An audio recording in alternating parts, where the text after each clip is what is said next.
Cette première série d'Ashtanga s'appelle Yoga Chikitsa, et Chikitsa en sanskrit, ça veut dire thérapie. Et en fait, c'est une première série qui est censée être thérapeutique. Elle est là pour construire les fondations de votre pratique, pas seulement physique, mais en grande partie physique, c'est-à-dire faire en sorte que votre corps soit vraiment en bon état, fonctionne parfaitement pour pouvoir accéder au reste. La deuxième série s'appelle Nadi Shodhana, qui veut dire nettoyer les nadis, nettoyer le système nerveux. Et quand on pratique ensemble et que je vous fais faire du vinyasa, de temps en temps, j'utilise des postures qui sont dans la deuxième série. Et je pense que d'ici la fin des, pas la fin des cours virtuels, mais peut-être que les cours d'Ashtanga, je vais pas les garder en virtuel, on verra. Mais je voudrais vous faire faire certaines postures de la deuxième série, ça ne sera pas aujourd'hui. Mais avant de finir les cours d'Ashtanga en ligne, je vous ferai faire des postures de la deuxième série aussi qu'on intégrera. Dans cette première série, si vous l'avez suivi avec moi depuis le début du confinement, vous avez vu qu'il y avait la respiration qui était très importante, qu'on appelle Ujjayi, le souffle victorieux, qui permet d'aider votre organisme à se nettoyer. En plus des postures, le fait d'avoir cette respiration puissante où on fait ce son, au-delà du fait que c'est assez méditatif, ça permet physiquement de réchauffer l'organisme et du coup l'aider à se purifier, à se détoxiner. On a vu que c'était important d'avoir des drishti, des points de focus, que dans chaque posture, vous avez toujours une direction à avoir, que votre regard, il va toujours dans une direction. Au-delà du fait que ça vous aide physiquement à vous aligner, ça vous aide énergétiquement aussi, parce qu'on s'est rendu compte scientifiquement que les yeux, le fait de diriger son regard vers quelque part, a une incidence sur le cerveau. Si vous avez déjà fait des choses comme vous avez entendu parler de EMDR ou de techniques un petit peu de thérapie brève, on utilise énormément le regard pour aider au niveau cérébral à pas mal de choses. Et je suis persuadée que le fait de regarder dans certaines directions quand vous vous mettez dans certaines postures a une incidence sur votre cerveau et du coup vous aide mentalement aussi à être là et à être en meilleure santé mentale. Ensuite, au niveau émotionnel, vous avez dû vous rendre compte que il y a certaines postures qui font monter des émotions. Alors ça vous est peut-être jamais arrivé ou peut-être que vous avez vu quelqu'un d'autre dans un cours collectif tout d'un coup se mettre à rigoler ou se mettre à pleurer. Et c'est quelque chose qui arrive assez régulièrement dans les cours, entre autres quand on fait des ouvertures. Et si vous avez fait attention, au-delà des postures elles-mêmes qui sont en ouverture, comme Urdhva Dhanurasana, l'arc à l'envers, à chaque fois que vous faites des vinyasa, vous faites des chiens tête en haut.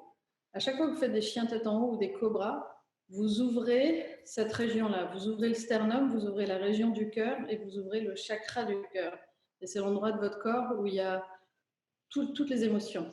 Et du coup, le fait de faire des mouvements en arrière, en avant sans arrêt, c'est fait pour libérer émotionnellement aussi. Donc, soit ça vous est arrivé, soit vous avez vu quelqu'un à qui c'est arrivé. Vous vous êtes peut-être dit par moment, je ne sais pas pourquoi, j'ai envie de rigoler ou j'ai envie de pleurer. C'est fait pour. Ça fait partie du nettoyage émotionnel aussi de cette pratique. Donc, c'est vraiment quelque chose de très complet. Après, ça s'appelle Ashtanga parce qu'il y a 8 membres en yoga et que les asanas, les postures, c'est juste un membre.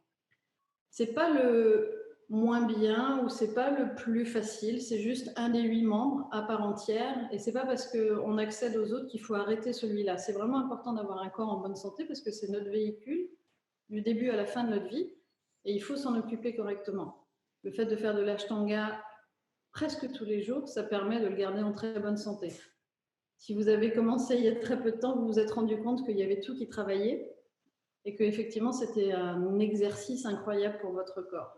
Donc, on a le côté physique, on a le côté mental, on a le côté émotionnel. Et je voudrais vous parler d'autre chose aujourd'hui qui est le côté dévotionnel, ce qu'on appelle le bhakti yoga. Bhakti en sanskrit, c'est la dévotion, c'est-à-dire le fait de vivre votre vie ou de faire votre pratique, pas dans un but personnel, mais de manière totalement détachée, de manière à faire quelque chose de bien envers l'univers. ou envers Dieu si vous croyez en un Dieu, envers la source, quel que soit le nom que vous voulez lui donner, c'est le fait de dédier votre pratique à quelque chose de plus grand que vous. De vous dire, aujourd'hui, je vais pratiquer, mais ça ne va pas être pour mon corps ou pour ma tête ou pour mes émotions, ça va être, je donne cette pratique, quoi. Je n'en attends rien, je ne le fais pas pour avoir un résultat concret, je le fais en don, je donne ma pratique. Et je voudrais que vous essayiez aujourd'hui, quand vous allez vous mettre sur votre tapis, de faire ça, de vous rappeler que oui, ça va peut-être faire du bien à votre corps et à votre tête et à votre cœur, peu importe. Vous faites ça de manière bénévole, de manière totalement altruiste, d'accord? Pas pour vous, mais pour quelque chose de plus grand que vous. Et voyez ce que ça change dans votre manière de pratiquer. En fait, j'ai partagé toute ma pratique avec un frelon. Un frelon, hein. Je sais pas où il s'est posé quelque part. Un frelon comme ça. Et en fait, on en a pas mal dans le coin. Et les gens ont très peur des frelons. On a peur en particulier des frelons asiatiques, mais ceux qu'on a, la majeure partie, sont des frelons européens. Et en fait, je me disais, c'est drôle parce qu'on a cette appréhension du frelon. Et je me disais, je vais partager toute ma pratique avec lui, donc j'espère qu'il va sentir que c'est des bonnes vibes et qu'il n'y a aucune agressivité en ce qui me concerne. En fait, je me suis dit, il n'est absolument pas intéressé par ce qui est en train de se passer, il veut juste sortir. Le plus important pour lui, c'est d'être libre.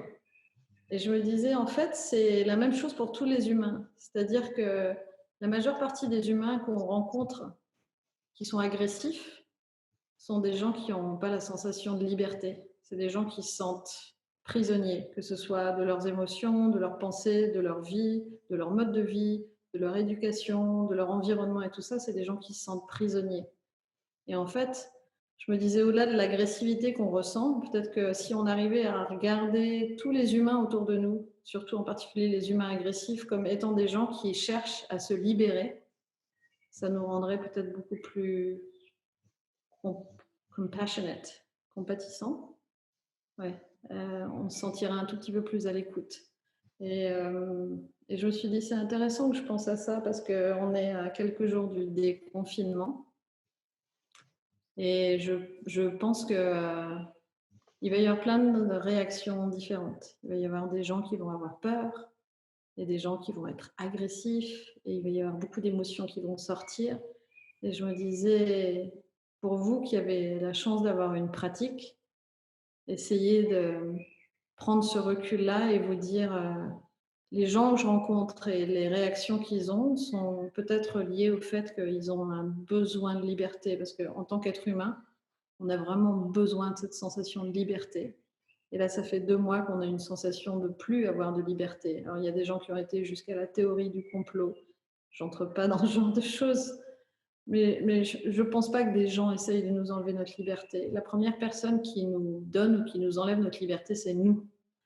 Donc, quoi que vous fassiez dans votre vie, si à un moment quelconque vous avez une sensation d'emprisonnement, ne cherchez pas à l'extérieur, cherchez à l'intérieur. Allez voir ce qui se passe à l'intérieur. Pourquoi est-ce que je me sens coincée? Pourquoi est-ce que je me sens emprisonnée? Et qu'est-ce que je peux faire pour sortir de cette prison? Parce que j'ai la sensation que les prisons mentales sont beaucoup plus graves que les prisons physiques, en fait. À partir du moment où on est totalement libéré mentalement, on est vraiment libéré dans tous les sens du terme. Si vous ne me croyez pas, allez lire les écrits de Nelson Mandela, qui a passé 30 ans à peu près à être prisonnier physiquement, mais totalement libéré mentalement. Et voilà, je me disais ça en regardant le frelon qui essayait désespérément de trouver la porte de sortie. Et je me disais, on est tous un petit peu comme ce frelon, et on est tous un petit peu aussi comme cette personne qui regarde le frelon en disant « Wow !» Et en fait, le frelon, il s'en fiche, il veut juste sortir, quoi. Il a juste besoin d'être libre. Et du coup, faites en sorte de vous sentir libre, quoi que vous fassiez, dans vos pratiques et dans vos journées et dans vos actions. Et également de vous rappeler de ce côté bhakti du yoga.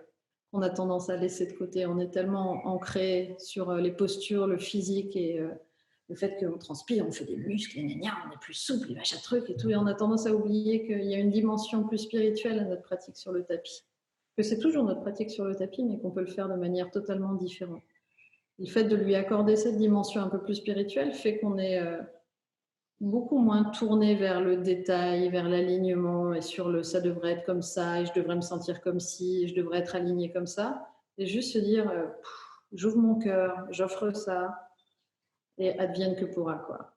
Et ça donne une liberté incroyable quand on pratique comme ça. Donc si ça peut vous aider à trouver une liberté sur le tapis aussi, quelle que soit la pratique que vous faites, dites-vous, OK, aujourd'hui, Bhakti Yoga. Bhakti, B-H-A-K-T-I. Facile, Bhakti. Vous écrivez ça même à la limite sur un petit post-it et vous le mettez à l'avant de votre tapis et ça va peut-être vous permettre une libération quelque part.